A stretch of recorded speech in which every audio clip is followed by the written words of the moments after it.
నమస్తే, welcome to NN Telugu news special debate time. నేను రాజశేఖర్. ప్రధానంగా కీలకమైనటువంటి అంశం తెలంగాణలో నడుస్తుంది.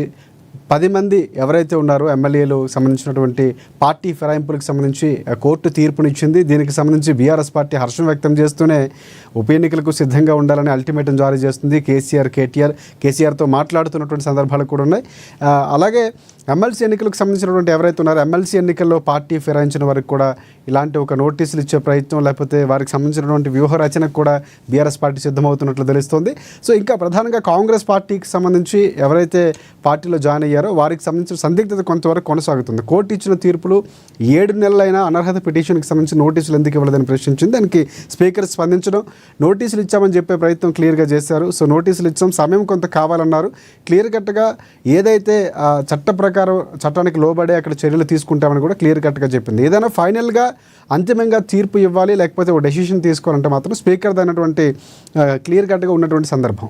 సో ఈ నేపథ్యంలోనే ఇటువైపు బీజేపీ పార్టీ కూడా కోర్టు తీర్పును స్వాగతించినటువంటి పరిస్థితి కనిపిస్తుంది. 3 నెలల్లో దీనికి సంబంధించినటువంటి ఒక నిర్ణయం తీసుకోవాలని, ఒక చర్యలు తీసుకోవాలని ఒక క్లారిటీ ఇచ్చినటువంటి పరిస్థితి. ఇదే అంశానికి సంబంధించి మనం డిబేట్ కంటిన్యూ చేద్దాం. మనతో పాటు ప్రముఖ రాజకీయ విశ్లేషకులు బండారు రామ్మోహన్ రావు గారు మనకి జూమ్ కాల్లో అందుబాటులో ఉన్నారు. వారికి ప్రత్యేక నమస్కారం. అలాగే బీజేపీ నుంచి తెలంగాణ రాష్ట్ర కార్యవర్గ సభ్యులు బివి రమేష్ గారు కాసేపట్లో జాయిన్ కాబోతారు. వారికి నమస్కారం. అలాగే కాంగ్రెస్ పార్టీకి సంబంధించి టీపీసీసీ అధికార ప్రతినిధి డాక్టర్ శివకుమార్ లాల్ గారు ఉన్నారు. వారికి ప్రత్యేక నమస్కారం. అలాగే బీఆర్ఎస్ పార్టీకి సంబంధించి సీనియర్ నాయకులు రామ్మోహన్ గారు మనకి జాయిన్ అయ్యారు బీఆర్ఎస్ పార్టీ నుంచి. వారికి కూడా ప్రత్యేక నమస్కారం. ఒకసారి మనం ఒక రకంగా చెప్పాలంటే ఈరోజు బీఆర్ఎస్ పార్టీ రామ్మోహన్ గారు చాలా వేగంగా వచ్చారంటే ఒక ఉత్సాహం, ఉప ఎన్నికలు రాబోతున్నాయనేమో. ఒకసారి ఆయనతో నేను స్టార్ట్ చేస్తాను. ఎస్ రామ్మోహన్ గారు, ఉప ఎన్నికలకు సిద్ధమవ్వాలని మీ పార్టీకి సంబంధించినటువంటి కార్యనిర్వాహక అధ్యక్షుడు అలాగే మాజీ ముఖ్యమంత్రి ఆదేశాలు ఇస్తున్నారు. ఏంటి అసలు దీనిపై కోర్టు తీర్పుపై ఏం చెప్తారు? పెద్దలందరికీ నమస్కారం. నమస్తే. సుప్రీంకోర్టు స్పీకర్ గారు నిర్ణయం తీసుకొని చెప్పడం, దానికి డెడ్ లైన్ పెట్టడం ఇది హర్షించదగ్గ విషయం. దాని కొరకే పార్టీ పరంగా మా నాయకులు ముందస్తు ఎన్నికలు రాబోతున్న కార్యకర్తలు సన్నద్ధం కావాలి. తప్పకుండా మనం ఈ కాంగ్రెస్ పార్టీకి బుద్ధి చెప్పిన వాళ్ళం అవుతామని చెప్పేసి పిలిపించడం జరిగింది. ఇది చాలా సంతోషకర విషయం. ఒక పార్టీ పరంగా, రాజకీయ పరంగా కూడా ఒక గొప్ప మార్పు ఇది. ఎందుకంటే ఎవరైతే వాళ్ళు ఫిరాయింపు చేయడం, ఇటు ఇష్టం వచ్చిన రీతిగా వెళ్ళడం అనేది ఆగిపోతాం మేము కూడా భావిస్తాం. తప్పకుండా గతంలో జరగవచ్చు, ఇప్పుడు జరుగుతున్న విషయం కాదు. ఏంటంటే ఇప్పుడు మేము కోర్టు ద్వారా వెళ్ళి రాజ్యాంగబద్ధంగా ఇది తప్పు అని చెప్పేసి నిరూపించడం, మరి ఇక్కడ ఉన్నటువంటి స్పీకర్ గారు దానిపై తాత్సారం చేయడం, మళ్ళీ మేము కోర్టుకు వెళ్ళడం, ఇవన్నీ జరిగినాయి. కాబట్టి రాజకీయాల్లో ఎవరు ఉత్సాహంగా ఉంటే, ఎవరు అగ్రెసివ్ గా పనిచేస్తే వాళ్ళు విజయం వరిస్తుంది. ఈ రోజు అదే జరిగింది. మేము కోర్టుకు వెళ్ళాం. సుప్రీంకోర్టు 3 నెలల్లో నిర్ణయం తీసుకొని స్పీకర్ గారికి అల్టిమేట్ జారీ చేయడం చాలా సంతోషం. మరి మేమందరం కూడా ఈ ఉప ఎన్నికలకు తప్పకుండా సిద్ధంగా ఉన్నాం. అది ఉప ఎన్నికలు రామ్మోహన్ గారు, ఒకటి కాంగ్రెస్ పార్టీకి సంబంధించి హరీష్ రావు లేకపోతే కేటీఆర్ మీరు పార్టీ ఫిరాయింపుల గురించి మాట్లాడడం చాలా అధ్వానంగా ఉంది, చాలా సిగ్గుచేటుగా ఉందని కాంగ్రెస్ పార్టీ నేతలు అంటున్నారు. చామల కిరణ్ కుమార్ రెడ్డి కానీ మిగతా నాయకులు కానీ స్పందిస్తూ అదే మాట చెప్తున్నారు. మీరు మాట్లాడడం అంటున్నటువంటి ప్రశ్నలు గతంలో మీరు జాయిన్ చేసుకోలేదు. అదే చెప్తున్నాను. టిఆర్ఎస్ పార్టీలోకి ఎవరు వచ్చినా అది తప్పు కాదు. వినండి, ఎందుకు అని మీరు అనవచ్చు. ఎందుకంటే నేను చెప్తున్నా, వినండి, కారణం చెప్తున్నా. టిఆర్ఎస్ పార్టీ ఉద్యమ పార్టీ, సుమారుగా 5-6 దశాబ్దాల పాటు జరగని ఒక కళను నెరవేర్చడానికి నెలకొల్పబడిన పార్టీ. దేశాన్ని దోచుకోవడానికి ఏర్పడ్డ పార్టీ కాంగ్రెస్ పార్టీ. బ్రిటిష్ వాళ్ళు పెట్టిన పార్టీ. రామ్మోహన్ గారు, ఒకటి ఉద్యమ పార్టీగా తెలంగాణ వచ్చినంత వరకు ఉద్యమ పార్టీ, తర్వాత రాజకీయ పార్టీగా మేమే మారుస్తున్నామని కేసీఆర్ గారు స్వయంగా చెప్పారు. మీరు కూడా డిబేట్ లో చాలా సందర్భాల్లో మాట్లాడారు. మళ్ళీ మరి ఉద్యమ పార్టీ అంటున్నారు. ఎప్పుడైతే ఒకటి చెప్తున్నాను, ఎప్పుడైతే తెలంగాణ కొరకు, తెలంగాణ సాధించే కొరకు పార్టీ పెట్టినామో అన్న ఉద్యమకారులందరూ చేరిరు, తెలంగాణ సాధించుకున్నాం. మళ్ళీ బంగారు తెలంగాణ కొరకు పునర్నిర్మాణం జరగాలి. కాబట్టి అనుభవం ఉన్నటువంటి రాజకీయ నాయకులు కొంతమంది పార్టీలో జాయిన్ అయ్యారు. మేము ఎక్కడ వాళ్ళను లోపరుచుకొని బెదిరించి పార్టీలోకి తీసుకోలేదు. కాంగ్రెస్ పార్టీ ఎల్పీ అనేది పూర్తిగా మా దాంట్లో విలీనమైంది. కాబట్టి వాళ్ళందరూ మా దాంట్లోకి వచ్చిర్రు. అందులో మేము ఫిరాయింపులు చేసిన దాంట్లో అర్థం లేదు. అందులో ఇప్పుడు రేవంత్ రెడ్డి తన గద్దెను కాపాడుకోవడానికి నెంబర్ లేదు. కాబట్టి మరి ఎక్కడ కాంగ్రెస్ అంతర్గత కుమ్మలాటలో ముఖ్యమంత్రిని మారుస్తారో వాళ్ళ చరిత్ర ఉంది కదా కాంగ్రెస్ పార్టీ. సంవత్సరానికి ముఖ్యమంత్రి మార్చుకునేది. కాబట్టి మళ్ళీ అట్లా ఏమైనా పోతామని చెప్పి కొంతమంది మా దాంట్లో బెదిరించి, భయపెట్టి, బ్లాక్ మెయిల్ చేసి వీళ్ళని కలుపుకోవడం జరిగింది. దానికి దీనికి చాలా చెడ ఉంది. ఒకటే మనం గుర్తుపెట్టుకోవాలి, శంకులో పోస్తే తీర్థం అవుతుంది. తెలంగాణ పార్టీలో టీఆర్ఎస్ ఎవరు చేరైనా వాళ్ళు పునీతులు అయిపోతారు. ఇది మనం గుర్తుపెట్టుకోవాలి. తప్పకుండా అందరూ కూడా ఎవరైతే ఒక పార్టీ వదిలిపెట్టిపోయారో వాళ్ళు రామ్మోహన్ గారు తెలంగాణ అతిశయోక్తి ద్రోహం చేసినట్టు అనిపించట్లేదా? కాంగ్రెస్ శంఖం పార్టీ చేయలేదు. తీర్థం బీఆర్ఎస్ పార్టీని ఆ స్థాయిలో పౌరుస్తున్నారు. 100% ఇంత తప్పే టీఆర్ఎస్ ఉంటుందో బీఆర్ఎస్ గా మేము మారింది. నేను తెలంగాణ మాట్లాడుతూ కూడా సాధించాం. బీఆర్ఎస్ అంటున్నాను. టీఆర్ఎస్ అంటే దాస్య శృంఖల ఏంటంటే ఎప్పుడైతే అదే చెప్తారు రాజశేఖర్ గారు, ఈ భారతదేశాన్ని భారత మాత దాస్య శృంఖలాలను తెంపి బ్రిటిష్ వారి నుంచి స్వాతంత్రం తీసుకొచ్చిరో వేలాది మంది అమరులయ్యారు భరతమాత ముద్దుబిడ్డలు. అందులో చాలా మంది సుదీర్ఘంగా 5-6 శతాబ్దాల పాటు స్వాతంత్ర పోరాటం నడిస్తే మనకు 47లో స్వాతంత్రం వచ్చింది. దాని తర్వాత మరి దేశానికి వ్యతిరేకంగా పనిచేసిన అందరూ కూడా దేశద్రోహులే కదా. ఇప్పుడు కూడా ఏమంటున్నాం, కాంగ్రెస్ పార్టీ తెలంగాణ ద్రోహి. దాని గురించి మనం ఎంత మాట్లాడుకున్నా తక్కువనే. వాళ్ళు చేసినట్టు ద్రోహం, వాళ్ళు చేసినట్టు మోసం భారతదేశానికి కావచ్చు, ఈ తెలంగాణ ప్రాంతానికి కావచ్చు. వాళ్ళు నీతులు శుద్ధులు చెప్తే ఎట్లా అంటే, కాంగ్రెస్ పార్టీలో కలిసినంటే వాడి తెలంగాణ ద్రోహి కిందకి లెక్క. కాబట్టి తెలంగాణ ద్రోహులకు వ్యతిరేకంగా మేము పోరాటం చేసాం, కోర్టుకు పోయినాం. ఇక శాసనసభాపతికి చెప్తే వినలేదు కాబట్టి కోర్టుకు పోయినాం. కోర్టు నుంచి ఈరోజు సుప్రీంకోర్టులో చెప్పిన విషయం మాకు అనుకూలంగా వచ్చిందని మేము భావిస్తాను. Right. తప్పకుండా మేము గెలిచినట్టే. ఎవరైతే ఇక తెలంగాణ ప్రాంతానికి తెలంగాణ ప్రాంత ద్రోహిగా ముద్రపడతాడో వాళ్ళకి వ్యతిరేకంగా తప్పకుండా బీఆర్ఎస్ పార్టీ కార్యకర్తలు పనిచేస్తారు. ఈరోజు ఇందిరాగాంధీ మోసం చేయలేదా తెలంగాణను? ఆ రోజు నెహ్రూ గారు మోసం చేయలేదా? ఎందుకు విలీనం చేసి ప్రత్యేక ప్రాంతంగా తెలంగాణ తీసుకుపోయి భారతదేశం యూనియన్ లో కలిపి మనల్ని సర్వనాశనం చేసి పెట్టిర్రు. ఇక్కడున్న నిధులు మొత్తం దోసుకుపోయి ఆంధ్ర ప్రాంతానికి పెట్టిర్రు. మన నాయకులకు విలువలు లేవు. ఒక్క విషయం గమనించండి మీరు, ఇక్కడ ఉన్నట్టు ప్రధానమంత్రి గారు తెలుగు రాష్ట్రాల నుంచి ఎన్నికైన పివి నరసింహరావు గారిని అక్కడ ఢిల్లీలో వారి యొక్క అంత్యక్రియలు చేయకుండా హైదరాబాద్ పంపించి ఎంత అవమానపరిచారండి.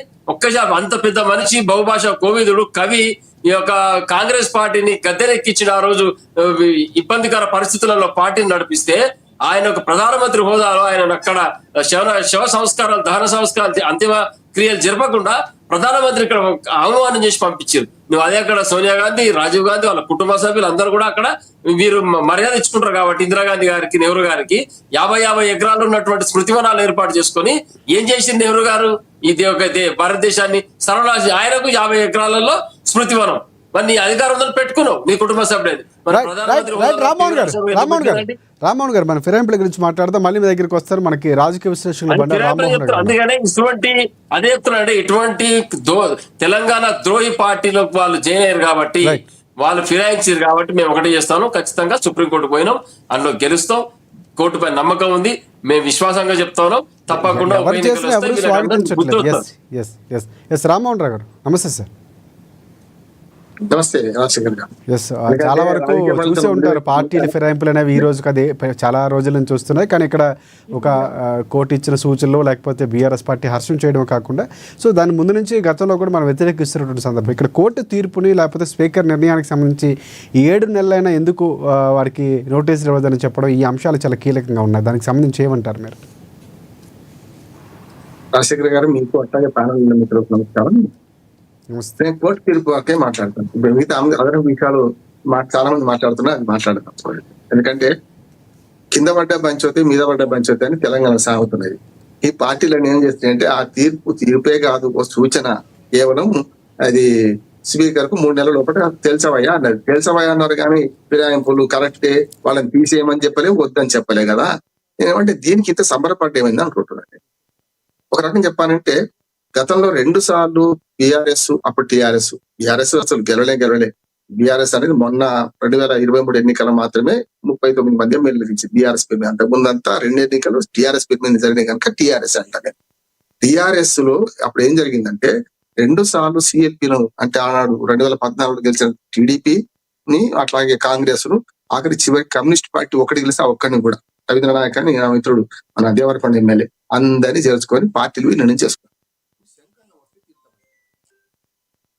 అప్పుడు శంకర్లో వస్తే తీర్థమైంది. ఎందుకంటే విలీనం, ఫిరాయింపుల చట్టంలో ఉన్న ఒక అంశాన్ని వాడుకొని వాళ్ళు వేరువేరుగా చేరిన అందరినీ కలిపి వీళ్ళని చేసుకున్నారు. మన టీడీఎల్పీని చేసుకున్నారు, మనకు కాంగ్రెస్ ఎల్పీని చేసుకున్నారు. అట్లాగే 2018 తర్వాత ఎన్నికల్లో కూడా అదే పని చేసింది. వాళ్ళు ఏం చేశారంటే ఫిరాయింపుదారులను చట్టబద్ధత చేసుకున్నారు. అది వీళ్ళకి ఆ తెలివి లేదు వీళ్ళకి, కాంగ్రెస్ వాళ్ళకి అంటున్నాడు. ఎందుకంటే ఇప్పుడు 10 మంది చేరింది. ఆ 10 మందిలో 8 మంది మేము అందరిలో కాదు మీకు టీఆర్ఎస్ అంటున్నారు. ఇంకా దేవుని కండువాలని గుర్తుగా ఇస్తున్నారు. ఒక ఇద్దరు మాత్రం బయట పట్టుబడ్డారు. కానీ రామ్మోహన్ గారు ఇందాక అంటే బీఆర్ఎస్ మిత్రులు మాట్లాడుతూ చాలా అంశం అంటే శంఖంలో పోతే తీర్థం అవుతుంది, మా పార్టీ శంఖం ఆ లెవెల్లో మాట్లాడారు. ఆయన ఒక క్లారిటీ కూడా ఇచ్చారు. కాదండి, రామోహన్ చెప్పింది మీరు అర్థం చేసుకోలేదు. పార్టీ శంఖం కాదది, ఫిరాయింపు చట్టంలో ఉన్నది క్లాజు. ఓకే, మీరు ఫస్ట్ ఫిరాయింపు చట్టం మాట్లాడుకుందాం. ఫిరాయింపు చట్టం 1985 లో రాజీవ్ గాంధీ ప్రధానమంత్రి అయినప్పుడు అంతకుండా గాయారాం సంస్కృతి ఉన్నది. అప్పటి వరకు దేశంలో 500 మంది అంటే 4500 మంది ఎమ్మెల్యేలు ఉంటే సుమారు ప్రతి సంవత్సరం 500 మంది ఎమ్మెల్యేలు ఇటు అటు పార్టీలు మారిన వారు ఉన్నారు.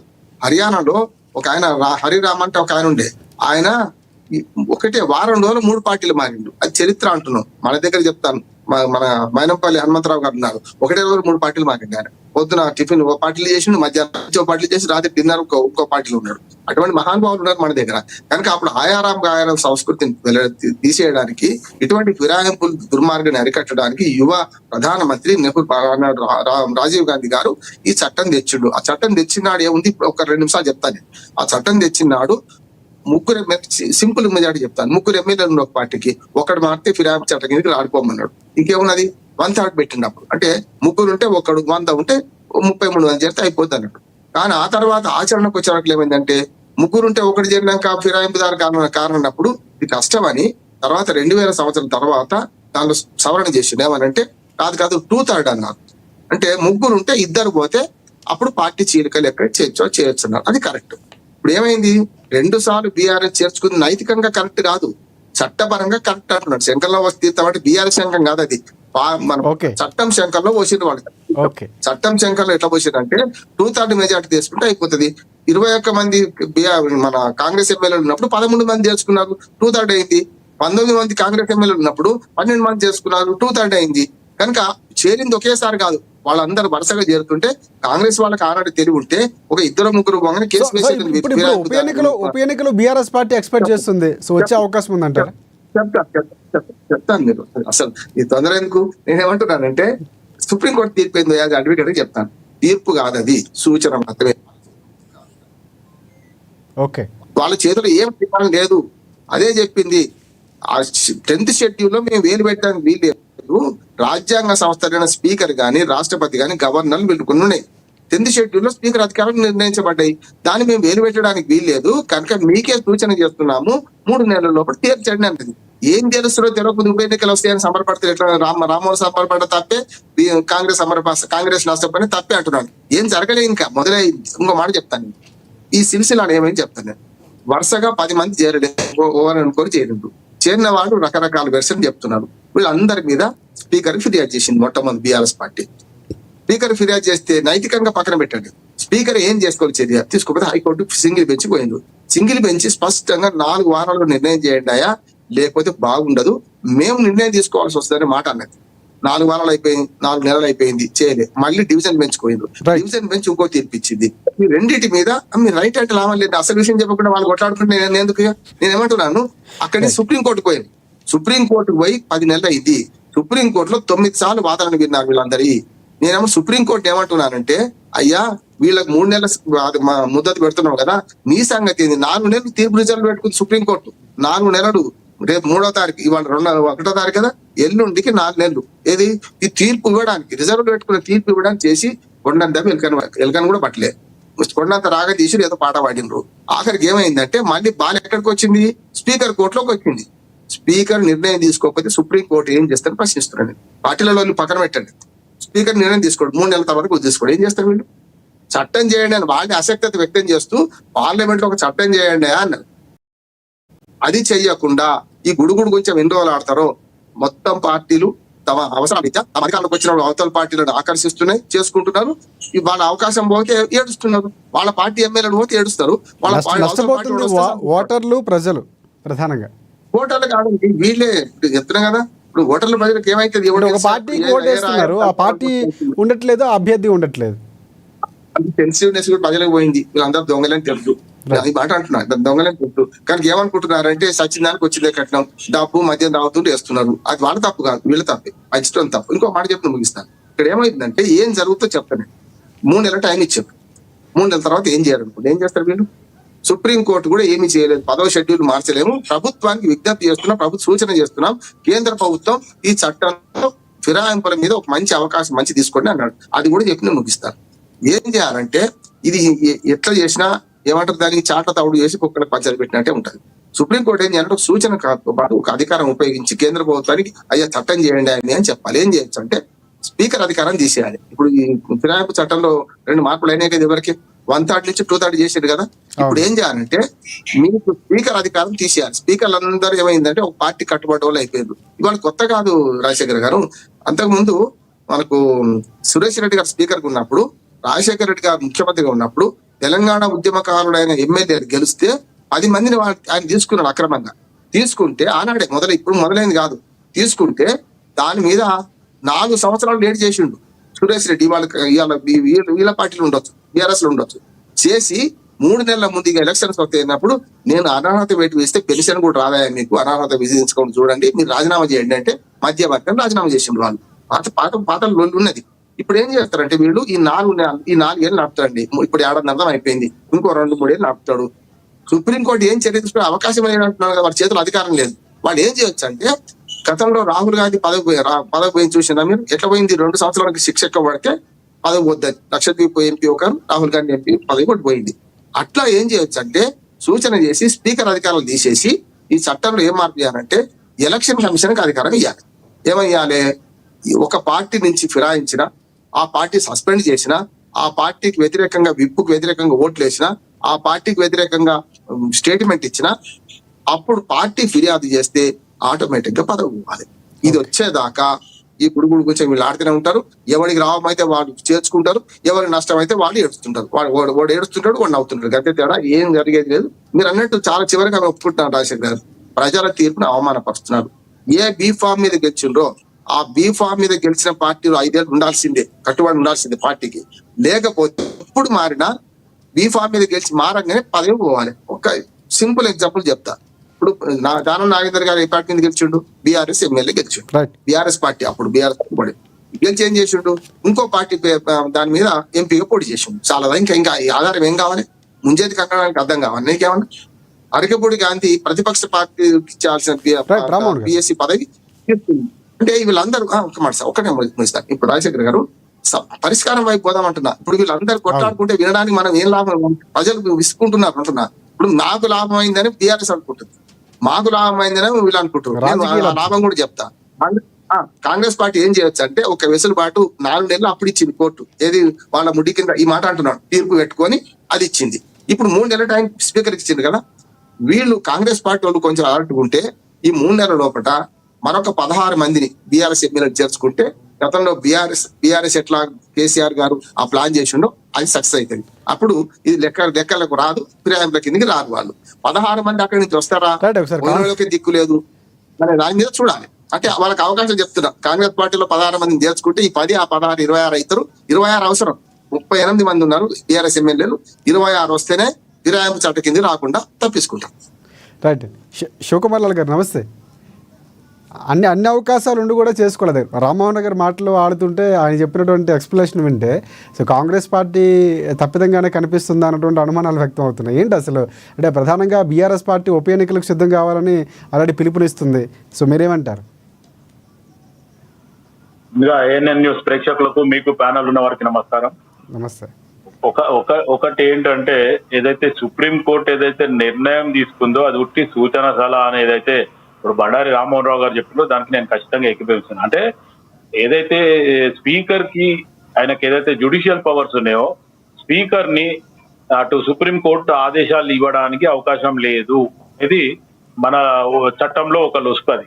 రెండోది రాజీవ్ గాంధీ గారే నిజంగా కూడా ఈ పార్టీ ఫిరాయింపుల చట్టం అప్పట్లో 1985లో తీసుకురావడం జరిగింది.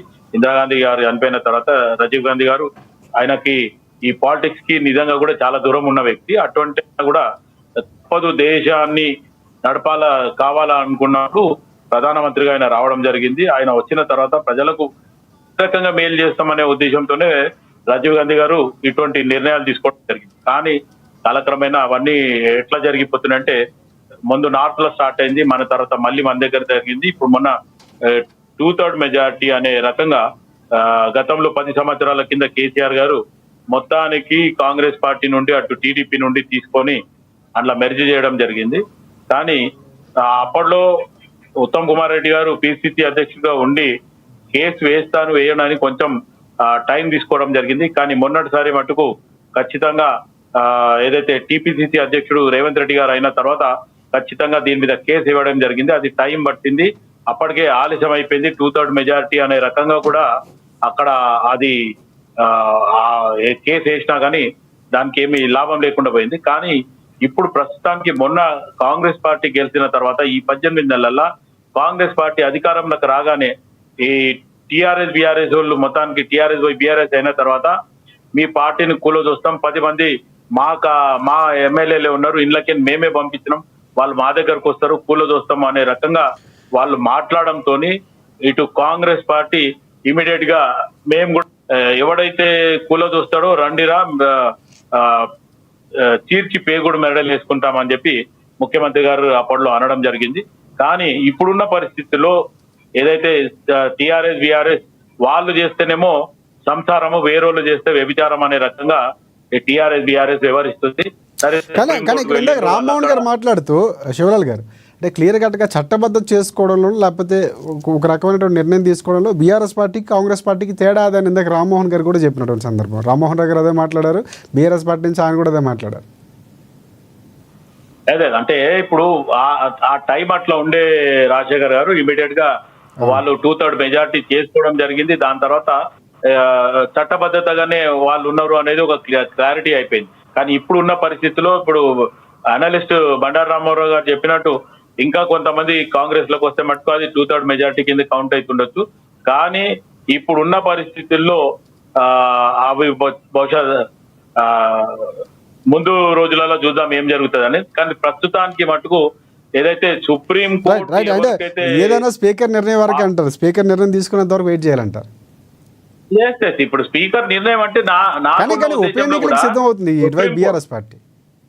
లే అది బై ఎలక్షన్ వస్తుంది అని వాళ్ళు ఆలోచించేది భ్రమ. ఎందుకంటే స్పీకర్ నిర్ణయం, అసెంబ్లీలో స్పీకర్ నిర్ణయమే తుది నిర్ణయం కాబట్టి ఆయన ఇప్పుడు ఇంతకుముందు రామ్మోహన్ గారు చెప్పినట్టు లాస్ట్ 3.5 years 4.5 years వరకు గుంజుకపోయి అప్పుడు వాళ్ళ మీద అనర్థం వేటేశారు. అప్పుడు ఏం నష్టం అవుతుంది? మళ్ళా జనరల్ ఎలక్షన్ కి ఈ ఎలక్షన్ కి వాళ్ళు పోటీ చేయాల్సి వస్తుంది. 6 నెలల వరకు అయితే టైం ఉంటది ఎట్టి పరిస్థితుల. రైట్, ఒకసారి మనకి బీఆర్ఎస్ పార్టీ నుంచి భయపడుతుందా రాజశేఖర్ గారు? ఒక మాట, సుప్రీంకోర్టు ఇచ్చినప్పుడు భయపడుతుండొచ్చు. మన వారు ప్రసాదరావు గారు కూడా ఒక మాట అన్నారు, సుప్రీంకోర్టు ఇచ్చిన తీర్పు చదువుతా నేను చదివి సాధ్యాసాధ్యాలు ఆలోచన చేస్తా అన్నాడు.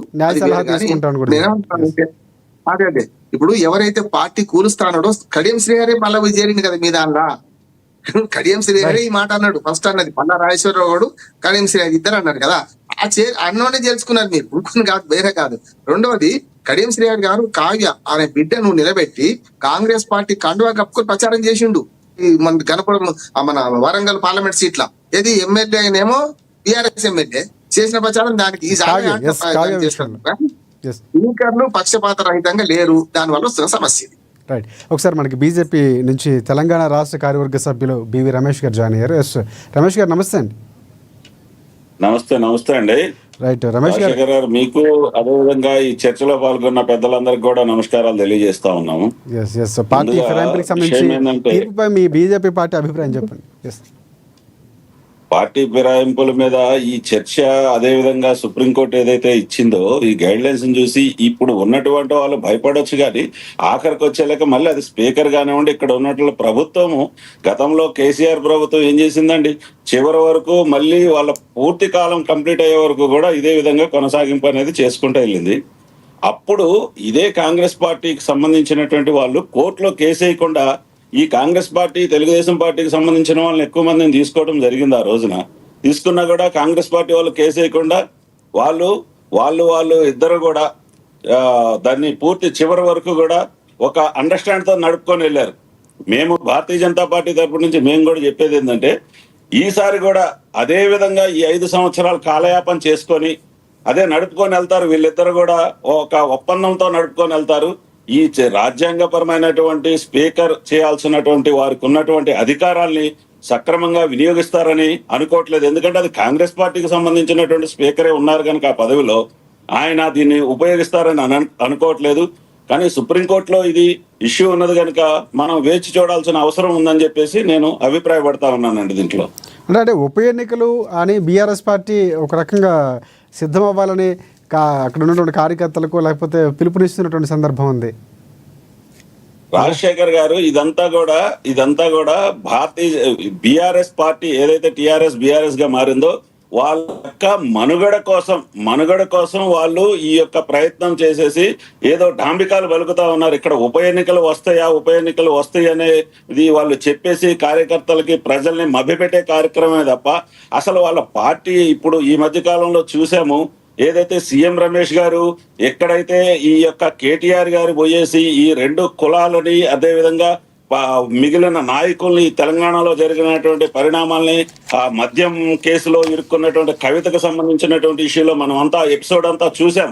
ఈ యొక్క పరిస్థితుల్లో ఈ యొక్క ఇష్యూని డైవర్ట్ చేయడం కోసం జరుగుతున్నటువంటి ఈ యొక్క హడావిడి బీఆర్ఎస్ లో కనపడుతుంది అనేది మా యొక్క అభిప్రాయం అండి. రైట్. రామ్మోహన్ గారు ఏమంటారు మీరు? ప్రధానంగా అంటే అటువైపు నుంచి కూడా అసలు పార్టీయే ఉండదని టీపీసీసీ చెప్తున్నటువంటి పరిస్థితి.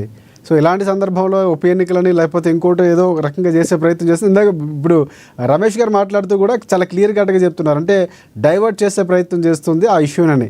మీరేమంటారు? ఇష్యూను డైవర్ట్ చేస్తుంది కాంగ్రెస్ పార్టీ. మేమెందుకు డైవర్ట్ చేస్తాం? అధికారం ఉన్నది కాంగ్రెస్ పార్టీ, ప్రజల యొక్క దృష్టి మరల్చడం ప్రయత్నం చేసేది కాంగ్రెస్ పార్టీ. బీఆర్ఎస్ పార్టీ ఈరోజు ప్రతిపక్ష హోదా పూర్తిగా పోషిస్తా ఉన్నాం. తెలంగాణ యొక్క ప్రజల కొరకు రావాల్సిన యొక్క అన్యాకుల కొరకు మేము పోరాటం చేస్తా ఉన్నాం. ఇక్కడ బీజేపీ ఉనికిలో లేదు కదా. తెలంగాణ రాష్ట్రంలో బీజేపీ పరిస్థితి గ్రామీణ స్థాయి నుంచి ఎక్కడ చూసినా క్షేత్రస్థాయిలో కూడా వారికి ఉనికి లేదు. వాళ్ళు ఏదో మాట్లాడతారు, రాజకీయంగా ఏదో మాట్లాడుతారు కాబట్టి పెద్దలు మాట్లాడుతున్నట్టున్నారు. బీఆర్ఎస్ పార్టీ ఉనికి కొరకు ఎప్పుడు పోరాటం చేయలేదు. ఎందుకంటే బీఆర్ఎస్ పార్టీ తెలంగాణ అంటేనే బీఆర్ఎస్ అంటేనే తెలంగాణ. మిగతా వాళ్ళంతా ఫస్ట్ నెంబర్ లో మేము ఉంటాం, సెకండ్ నెంబర్ లో మిగతా వాళ్ళు ఉండాల్సిందే. అది కాంగ్రెస్ ఉంటుందా, బీజేపీ ఉంటుందా, కమ్యూనిస్టులు ఉంటారా, ఇంకెవరు ఉంటుందా అనేది వాళ్ళు తెలుసుకోవాల్సిన విషయం. ఎప్పుడు కూడా నెంబర్ 1 మేమే బీఆర్ఎస్ తెలంగాణ రాష్ట్రంలో కూడా. ఇప్పుడు మేము చేస్తున్నది అక్కడ అందులో పార్టీ మేము ఎవరిని కూడా పార్టీలో చేర్చుకోలేదు. ఎల్పీని విలీనం చేసుకున్నాం. కానీ ఫిరాయింపులకు మేము ఎప్పుడు ప్రోత్సహించలేదు. టెక్నికల్ గా ఎల్పీని విలీనం చేసుకున్నాం. తెలంగాణ యొక్క బాగు కొరకు తెలంగాణ యొక్క బంగారు తెలంగాణ పునర్నిర్మాణం జరగాలి కేసీఆర్ కళ ఉంది కాబట్టి దాని కొరకు వారందరూ వస్తామని చెప్పి తెలుసుకోవడం జరిగింది. మరి ఇప్పుడు కాంగ్రెస్ పార్టీ చెప్తారు పెద్దలు కేసు వేయలేకపోయారట. మరి వాళ్ళ యొక్క పరిస్థితి లేదు, కేసు వేసే పరిస్థితి లేదు, వాళ్ళకి అవగాహన లేదు. ఈ తెలంగాణ పైన, ఈ ప్రజాస్వామ్యం పైన, యొక్క వ్యవస్థ పైన ఏం నమ్మకాలు లేవు కాబట్టి వాళ్ళు ఎట్లా వస్తుంది అట్లా గాలికి నడుస్తూ ఉంటారు వాళ్ళు. ఇప్పుడు కూడా అంతే. రేవంత్ రెడ్డి ఏం మాట్లాడుతారో అర్థం కాదు. ఇది విలీనమా తెలియదు, పార్టీలో జాయిన్ చేసుకున్నవా తెలియదు, ఫిరాయింపా తెలియదు, ఏదో మాట్లాడతాడు. ప్రజల యొక్క దృష్టి మరల్చే ప్రయత్నం ఎప్పుడు కూడా అధికారంలో పార్టీలు చేస్తాయి. మిగతా పార్టీ ప్రజల దృష్టి మరల్చేది ఏమి ఉండదు. అక్కడ బీజేపీ పెద్దలు గమనించాలి. మేము కోరుకుంటున్నాం ఏంటంటే ఈ తెలంగాణ ఎన్నికలు రావాలి, మళ్ళీ కాంగ్రెస్ పార్టీకి చెప్పపెట్టు కావాలి మేము కోరుకుంటున్నాం. తప్పేముందండి? సుప్రీంకోర్టు మరి స్పెషల్ ఆర్డినెన్స్ తీసుకొచ్చి వాళ్ళను తీసేయడం స్పీకర్ గారికి చెప్తే, స్పీకర్ గారికి జ్ఞానోదయం కలిగి వీళ్ళను ఎన్నిక రద్దు చేస్తున్నారని చెప్తే మాకు సంతోషం కదా. అందులో కోరుకోవడం తప్పేం లేదు. మేము ఎందుకంటే మీ పార్టీకి సంబంధించినటువంటి కేటీఆర్ లేకపోతే మాజీ ముఖ్యమంత్రితో జరుగుతున్నటువంటి చర్చల సందర్భంలో వచ్చినటువంటి ఉప ఎన్నికలకు సిద్ధం కావడం అనేది ఊహాజనితమే, అంత అవకాశాలు లేవని చెప్తున్నారు. మీరేమో సిద్ధంగా ఉండాలన్నటువంటి పిలుపునిస్తున్నారు. మేమంటారు అవకాశం లేకపోవచ్చు, అది టెక్నికల్ గా ఏందనేది ముందు తెలుస్తుంది. కానీ ఆశపడి ఎన్నికలకు సిద్ధంగానే చెప్పడంలో తప్పేముంది? కార్యకర్త సన్నద్ధం చేసుకుని ఇప్పుడు గ్రౌండ్ ప్రిపేర్ చేస్తున్నాం కదా. ఇప్పుడు రైతులు అవకాశం లేదు అని చెప్పడంలో మళ్ళీ సన్నద్ధం చేయడం కొంచెం ప్రశ్నార్థకంగా లేదు అంటారా? లేదు, అది నేనేం చెప్తున్నా అంటే వర్షం కొరకు తొలిచూరు కొరకు నేను ఎన్నిక దాని ఏమంటారు రైతులు పొలం సిద్ధం చేసి విత్తనాలు నాటగా సిద్ధం చేసి పెడతారు దుక్కులు దున్ని. ఎప్పుడైతే మొట్టమొదటి వర్షం పడగానే విత్తనాలు ఆడతారు. వర్షం కంటే ముందే కదా మనం మొత్తం గ్రౌండ్ ప్రిపేర్ చేసి. ఇప్పుడు కూడా అంతే, ఎన్నికలు ఆ రోజు ప్రిపేర్ కాకుండా ఇప్పటి నుంచి గ్రౌండ్ ప్రిపేర్ చేస్తున్నాం. ఇందులో తప్పేముంది? రైట్. శివలాల్ గారు చెప్పండి ఏంటి, అదే బీఆర్ఎస్ పార్టీ ఒకవేళ అవకాశం వస్తే మీరు రెడీగా గెలవడానికి సిద్ధపడేలాగా ఒక పిలుపునిస్తుంది, సిద్ధపడుతున్నామని చెప్తుంది. ఏమంటారు మీరు? మొత్తానికి ప్రజలు వాళ్ళని మొత్తానికి ఫామ్ హౌస్ లో వండుకోమని స్వయం కేసీఆర్ గారే చెప్పారు గతంలో, గెలిపిస్తే ప్రజలలో ఉంటా లేదంటే ఫామ్ హౌస్ లో వండుకుంటా అన్నాడు. అయినా ఫామ్ హౌస్ లో వండుకోమని చెప్పి ప్రజలు తీర్పిచ్చేసిండ్రు. There end the matter. కానీ ఇప్పుడున్న పరిస్థితిలో వాళ్ళ మెడకు చుట్టుకుంటున్న కేసుల మీదనే తర్జన భర్జన ఉన్నారు. ఈ రోజు ఫామ్ హౌస్ లో కూడా కేసీఆర్ కి లేదు. ఎందుకంటే అందరినీ ముఖ్య నాయకులను పిలుచుకొని అటు జగదీశ్వర్ రెడ్డిని కానీ లేకపోతే హరీష్ రావుని కానీ లేకపోతే కేటీఆర్ ని కానీ వీళ్ళని పిలుచుకొని ఖచ్చితంగా రేపు మన మెడకు పాము చుట్టుకుంటది, ఎట్లా మనం బచాయించుకోవాలనే రకంగానే ఆలోచిస్తారు. ఈ రోజు ముఖ్యమంత్రి గారి పేషిలో ఈరోజు అదే మేడిగడ్డ మొత్తానికి ఫైల్ మొత్తం ముఖ్యమంత్రి దగ్గర వచ్చేసింది. దాని మీద కూడా నిర్ణయం ఏదో ఉంటది. ఆ గొర్రెల స్కామ్ ది కూడా 700 కోట్లది కూడా అది కూడా బయటపడుతుంది. మొత్తానికి వాళ్ళని కూడా రిమైండ్ చేస్తున్నారు. ఈ రకంగా మొత్తానికి టిఆర్ఎస్ బిఆర్ఎస్ పని ఇంకా మొత్తానికి భూస్థాపితం అవుతుంది అనే రకంగానే స్వయాన కేసీఆర్ భయపడుతున్నాడు.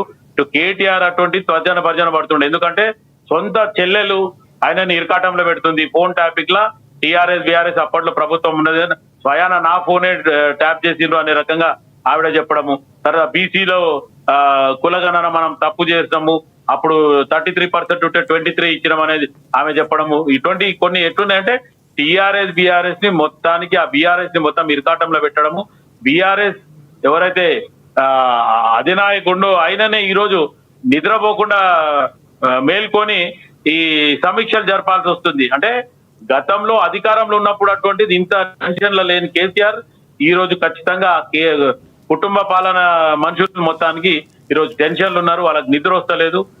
ఒకసారి వీట బయటపడి చట్టం దాని పని అది చేసుకొని పర్ఫెక్ట్ గా పోతే మటుకు హరీష్ రావు, కేటీఆర్, సంతోష్ రావు, కవిత మొత్తానికి అందరు కూడా ప్రతి దగ్గర వాళ్ళు సంబంధాలు ఉన్నాయి, అన్నిట్లో వీళ్ళ టెన్షన్ ఉన్నాయి అనేది కూడా జగమెరిగిన సత్యం. ఖచ్చితంగా టిఆర్ఎస్ బిఆర్ఎస్ శ్రేణులు మన ఈ బిఆర్ఎస్ రామ్మోహన్ గారు అటువంటి వాళ్ళు పాపం పార్టీకి అంకిత భావంతో పనిచేస్తూ ఉన్నారు కాబట్టి వాళ్ళ పార్టీని ఇంకా కూడా డిఫెండ్ చేస్తున్నారు. కానీ స్వయాన ఎవరైతే ముఖ్య నాయకులు అనుకున్నారో టిఆర్ఎస్ ని బిఆర్ఎస్ చేసిన వాళ్ళు మొత్తానికి ఈ రోజు పబ్లిక్ లో వచ్చి మాట్లాడాలంటే కూడా ఆశ్చర్యపడడం లేదు. ఈ రోజు బీసీ నినాదం వస్తే కూడా మాట్లాడింది లేదు. గతంలో ఎంపీ ఎలక్షన్స్ వస్తే కూడా వాళ్ళు నిలబడింది లేదు. ఎమ్మెల్సీ ఎలక్షన్ వస్తే కూడా వాళ్ళు ఎక్కడ కూడా మేము నిలబడతామని వచ్చింది లేదు.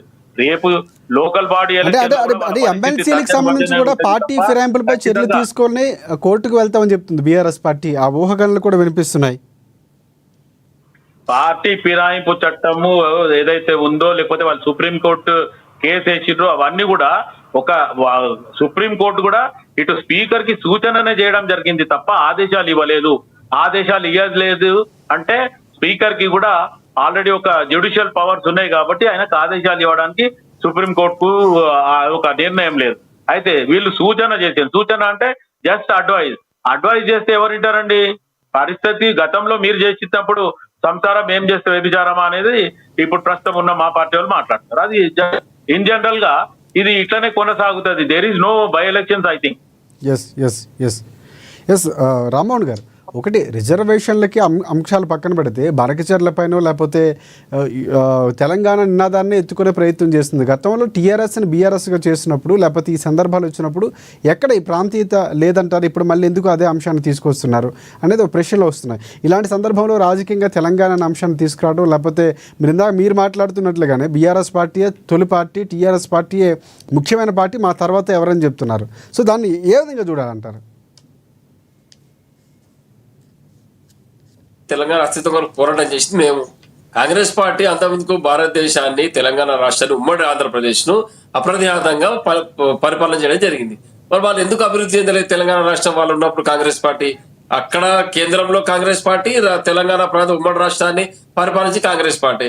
ఈ యొక్క తెలంగాణ ప్రాంతాన్ని ప్రత్యేక దేశంగా ఉన్నటువంటి నైజాం ఏరియాను తీసుకెళ్లి భారత్ లో విలీనం చేసింది కూడా కాంగ్రెస్ సంబంధించిన పెద్దలే. అప్పుడు మరి ఆ పెద్దలని ఆలోచన చేశారు, ఇది సపరేట్ ఉంది, మరి దీనికి ఇబ్బందులు ఉందని చెప్పేసి న్యాయం చేసింటే ఈ యొక్క 5 దశాబ్దాల పాటు తెలంగాణ ప్రాంతం వెనుకబడి ఉండేది కాదు.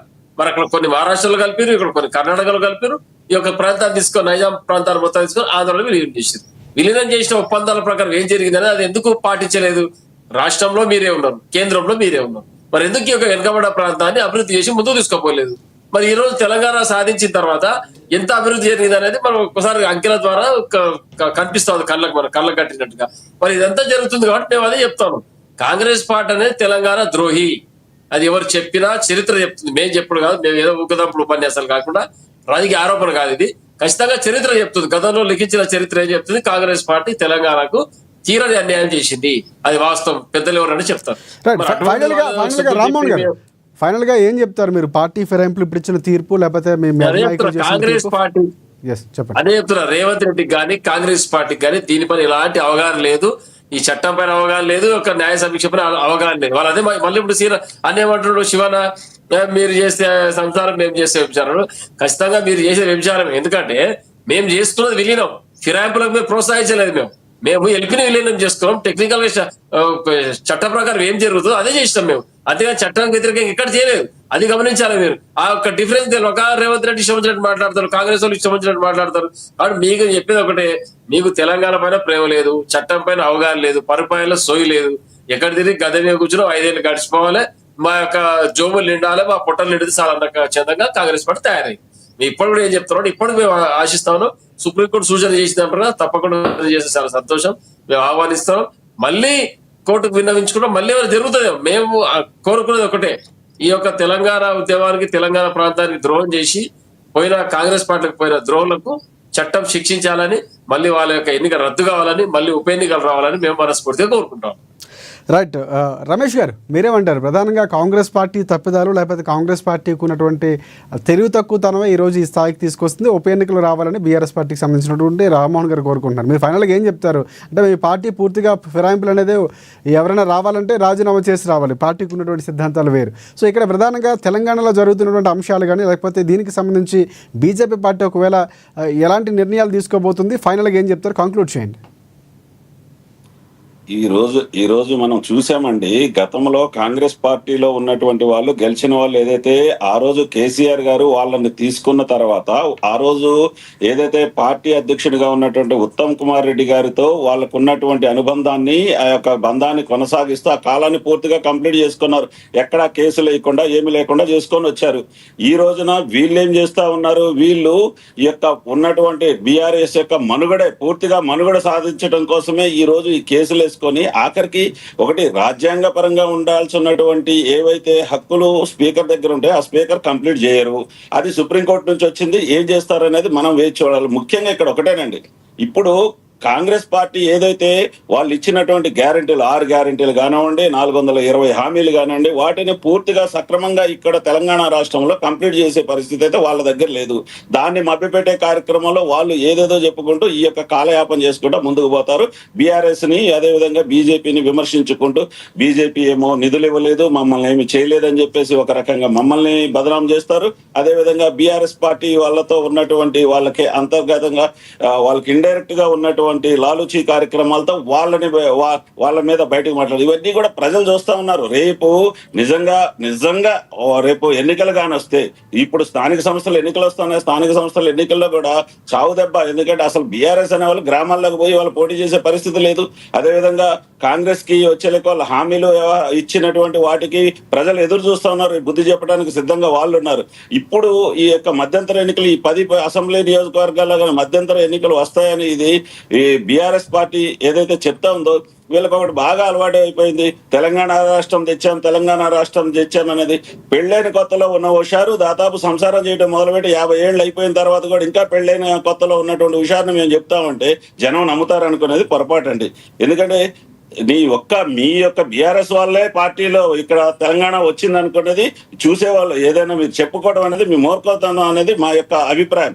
ఆ రోజున 150 పైచిలకు ఎంపీలు ఉన్నటువంటి భారతీయ జనతా పార్టీ ఆ రోజున పార్లమెంట్ లో కానీ రాజ్యసభలో కానీ మేము కాకినాడ తీర్మానం మీద నిలబడి మేము మద్దతు ఇవ్వకపోతే ఈ రోజు తెలంగాణ వచ్చి ఉండేదా?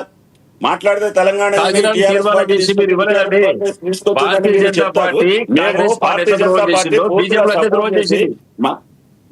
వాజ్పేయి గారి ప్రభుత్వంలో ఛత్తీస్గఢ్ జార్ఖండ్ ఏర్పాటు చేశారు. తెలంగాణ మీకున్న బలం ఎంత ఆ రోజున? మీకున్న బలం ఎంత?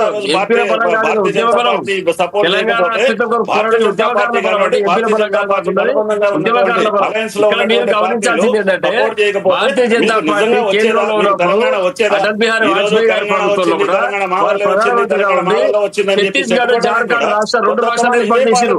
2 రాష్ట్రాలు ఏర్పాటు చేసినప్పుడు ఎందుకు ఇవ్వలేదు తెలంగాణ? మీ పార్టీ ఉనికి కోల్పోయింది. మీ పార్టీకి జరిగినటువంటి మీ పార్టీ భావిస్తే కాదు, ప్రజలు చెప్పాలి. చెప్పాలి. కేటీఆర్ బీఆర్ఎస్ పార్టీ ఎప్పుడు ఉనికిపోదు.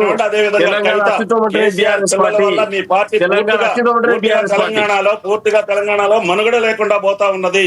ఇవాళ భారతీయ జనతా పార్టీ కాంగ్రెస్ పార్టీని ఎదిరించడానికి సిద్ధంగా ఉండి ఈ రోజు పూర్తిగా భారతీయ జనతా పార్టీ ఈ రోజు తెలంగాణకు ద్రోహం చేసింది భారతీయ జనతా పార్టీ కూడా. ఆ రోజు ప్రధానమంత్రిగా వాజ్పేయి గారు ఉన్నప్పుడు 2 రాష్ట్రాలు ఇచ్చిన ఛత్తీస్గఢ్ జార్ఖండ్ ఇచ్చినప్పుడు ఎందుకు తెలంగాణ రాష్ట్రాన్ని ఏర్పాటు చేయలేదు? బీజేపీ కాకినాడ తీర్మానం చేసి 1 ఓటు 2 రాష్ట్రాలు చెప్పుకొని వాజ్పేయి గారి ప్రభుత్వంలో కూడా ప్రధానమంత్రిగా ఉన్నారు వారు. మరి ఛత్తీస్గఢ్ జార్ఖండ్ ఇచ్చినప్పుడు తెలంగాణ రాష్ట్రం ఎందుకు ఏర్పాటు చేయలేదు? ఆ రోజు తెలంగాణ ఉద్యమం చేసినప్పుడు కూడా మీ యొక్క రాష్ట్ర అధ్యక్షుడు కిషన్ రెడ్డి గారు ఈ తెలంగాణ ఉద్యమంలో కూడా రాజీనామా చేయలేదు. తెలంగాణకు కాంగ్రెస్ పార్టీ ఎంత ద్రోహం చేసిందో భారతీయ జనతా పార్టీ అంత ద్రోహం చేసింది. మీరు శుద్ధులు చెప్తే ఎట్లా అండి? బీజేపీ గురించి భారతీయ జనతా పార్టీ క్షేత్రస్థాయిలో కార్యకర్తలు గతి లేదు మీకు. బూతుల్లో ఏజెంట్లు ఉన్నారు మీకు. ఎక్కడ కూడా కొన్ని సీట్లు గెలుస్తారు. కొట్టడానికి సిద్ధంగా ఉన్నారు. మీరు ఇవాళ గ్రామాల్లోకి వెళ్ళండి. రెడ్లు అది బీజేపీ పరిస్థితి. నరేంద్ర మోడీ గారు ఫోటో పెట్టుకుని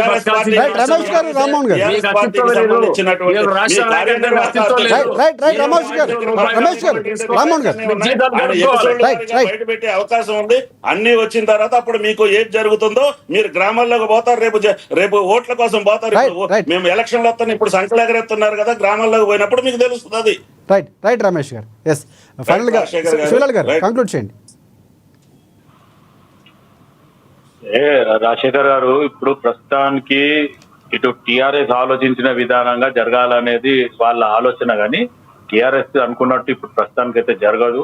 బై ఎలక్షన్స్ ఇప్పుడే ఏమి రావు.